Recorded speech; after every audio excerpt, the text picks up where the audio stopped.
peaceful day, unaware that death was here. The gate that connected the demon realm and human realm appeared in the skies above the innocent people. When the demons began to invade, humanity called it the fall. The ones who opened the gate were the 10 high-ranked demons who first came to Earth. Known as the 10 elite corpses. During the long war against the demons, Vikir had the misfortune of meeting one of the 10 elite corpses on the battlefield. His first reaction upon facing the demonic creature was fear and shock. Because the outcome of his battle against it was simply miserable. Surrounded by his fallen comrades, Vikir could only cling onto his sword as he watched one of the 10 elite corpses flex on top of the cliff. Out of the 671 people who joined the battle, 666 died. Out of the 5 survivors, 4 had lost their minds, so there was only one particular survivor. And the reason behind his survival was a simple one. According to the demons, they wanted the total number of humans they killed to match the number 666. What a flex. So the overwhelming power of the high-ranked demon of the 10 elite corpses was destruction itself. Back in the present, Vikir stares down at Andromalius, thinking that he couldn't believe that he was meeting one of those powerful 10 elite corpses right now. And approximately 10 years earlier. But something else was catching his attention. The endless amount of small skeletons, covered in blood, was everywhere in the cave. As he looks at them, Vikir wonders if Andromalius was devouring young children. But then the sudden laughter from Andromalius makes Vikir, whose bloodhound aura was running rampant, turn his attention back to the demon. Andromalius was snickering to himself as he could see how enraged Vikir was after seeing all the dead children's corpses. Using his hand, Andromalius shows off and reveals to Vikir that the children were still alive in his stomach. Which made him wonder if Vikir wanted him to bring them back to life. Using his hand to form the face of one of the dead children, Andromalius points it towards Vikir. Using the dead child's voice, Vikir could faintly hear the child, asking him to save him and that he misses his mommy. Seeing this disgusting act enrages Vikir even more as his eyes glowed more reddish. With another swing of Beelzebub, Vikir had sliced off Andromalius' remaining arm, causing him to scream in pain as he kneeled before Vikir even more. Our boy then tells him to stop talking as he knew that there was no way the dead could come back to life. Andromalius starts to panic over the sight of both his arms being missing, but then he smiles, revealing his completely regenerated hands and arms to Vikir. As he calmly stands back up, he tells Vikir about how he knew he had as many secrets as he did. Recalling that even Osiris, who was called a genius, only reached the level of a mid-rank graduator at the age of 30. And yet, here stood Vikir, who had reached the very same rank but at just the age of 17, signs of being irregular. Andromalius' arm started to change form as he continues to state some facts, such as how Vikir possesses the devil's holy constellation known as Beelzebub, which meant that there was a possibility that there was a big variable in the future. Revealing a demonic blade made from his own arm, Andromalius decides and reveals to Vikir that he needed to kill him right here and now. But our boy ain't no pushover. He stares at the demon head on, flexing Beelzebub on his arm. Vikir tells Andromalius that the only one dying tonight was him.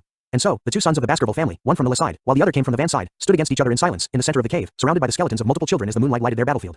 Within a second, the sons began their fight, cutting and slashing one another endlessly, unleashing waves of the bloodhound aura everywhere. The two of them seemed to be on equal footing as either one was able to repel and attract one another's sword attacks. After exchanging multiple blows with one another in a mere few seconds, not a single blow has landed on either son. Andromalius started to smirk in the middle of their battle, thinking to himself that since Vikir's middle name was Van, it meant that there was a significant difference between them as he was named La. There was a rule in the family where the collateral line and illegitimate children, meant to be thrown away and used as shields, could only learn up to the 4th technique. Andromalius felt confident knowing this fact, as he believes that it means that Vikir couldn't defeat him as he knew up to the 6th technique, and so, in the midst of their blows, Andromalius manages to knock Vikir's arm away, much to our boy's shock. In that split second, he wasted no time at all and unleashed Baskerville's 6th technique towards Vikir. But Vikir was still calm, facing the incoming 6th technique. He unleashes his own version of it to counter Andromalius, leaving the demon with a stunned expression on his face, as he couldn't believe that Vikir knew about the 6th technique. But a smile still creeps on his face, as a sharp tentacle comes out of the side of his face. This was a surprise that he had prepared in advance as Andromalius had already predicted that Vikir would be hiding more things about himself. Instead of being surprised by the sudden new attack, Vikir's eyes were already locked onto it as the sharp tentacle reached inches away from his eyes. Using Beelzebub on his arm, Vikir unleashes even more of his bloodhound aura, covering the sword completing in it. Our boy unleashes his own surprise, catching Andromalius off guard as he fails to block Vikir's new and sudden attack.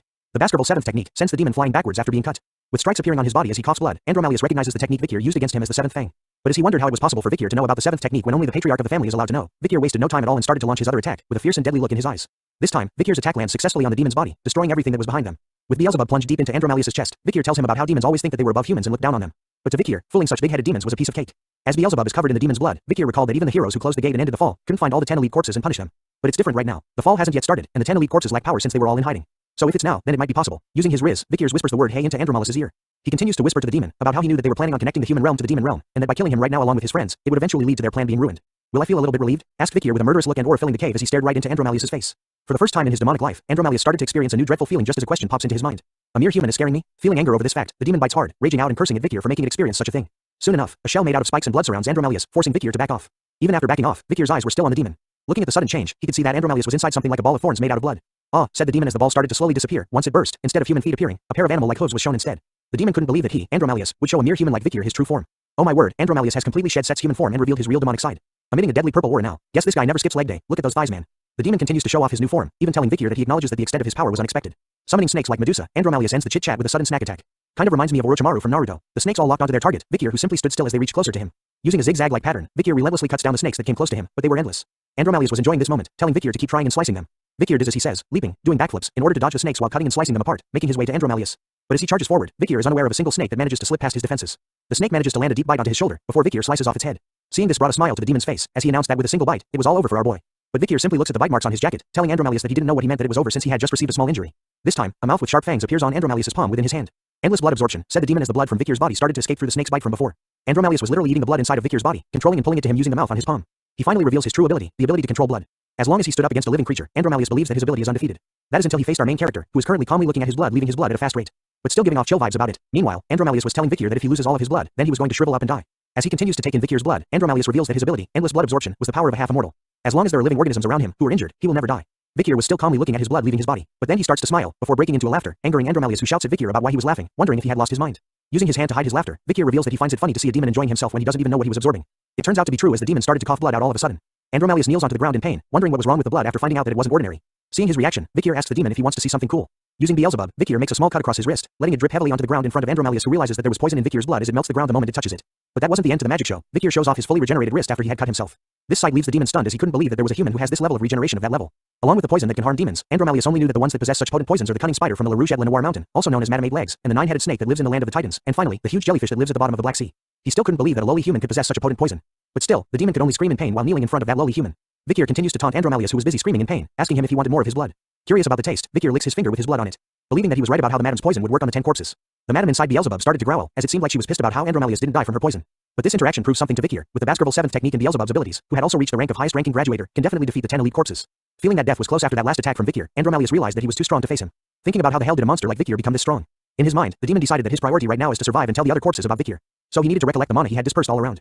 And so, the barrier that was preventing people from entering the cave disappeared. Vikir could sense the change as he turned back to look at the entrance, believing that Andromalius had released the barrier. But as he looked back, the demon started to smile again. Let water turn into blood, it said. Soon enough, massive amounts of water started to pull together, forming a ball in the air behind Vikir. As they formed a ball, the water started to turn red as blood. Vikir looks at what was happening, figuring out that Andromalius also had the ability to turn water into blood too. Even though he doesn't have all his power, he figured that a high-ranking demon is still a high-ranking demon. Making a quick decision, Vikir cuts his wrist once again and pours his blood into the pool of water, reminding Andromalius that it didn't matter what he does with the blood now, as he wouldn't be able to absorb it like before. But the demon had a different plan in mind, revealing to Vikir that infusing his blood into the water so that he couldn't absorb it was useless.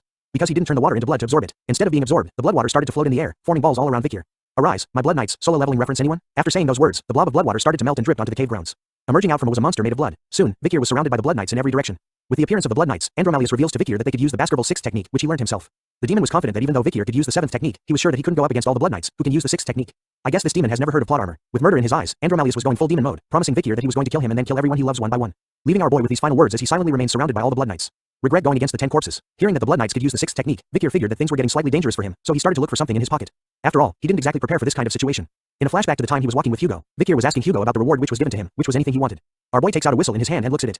As he shows the whistle off to Andromalius, who becomes frightened upon seeing it, Vikir asks the demon if he knew about this particular whistle since he had lived in the Baskerville clan. The demon started to sweat even more as he realized that Vikir was going to blow on that very whistle in his hand. With a smirk on his face, Vikir didn't hesitate at all and took a deep breath in, before blasting into the whistle with all his might, sending shockwaves throughout the cave and outside of it as well. A familiar but powerful figure was nearby, standing on the cliff as though waiting for Vikir to use the whistle. With a strong grip on his sword, the moment the whistle was blown, Andromalius was set into a full panic mode as he immediately ordered all the blood knights to kill Vikir quickly. As the blood knights obeyed the demon's command, Vikir reveals that the whistle he had just blown had the power to use the orders of the Baskerville clan, and that the black whistle also had another function.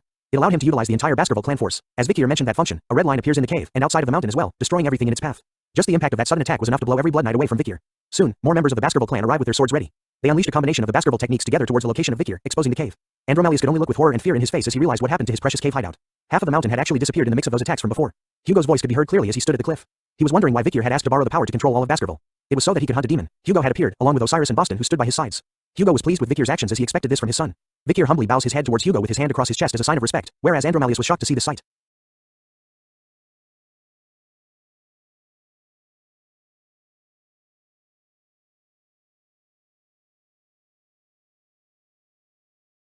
He couldn't believe that the patriarch of the Baskerville clan was here. Even the commanders and vice-patriarch Osiris were present as well.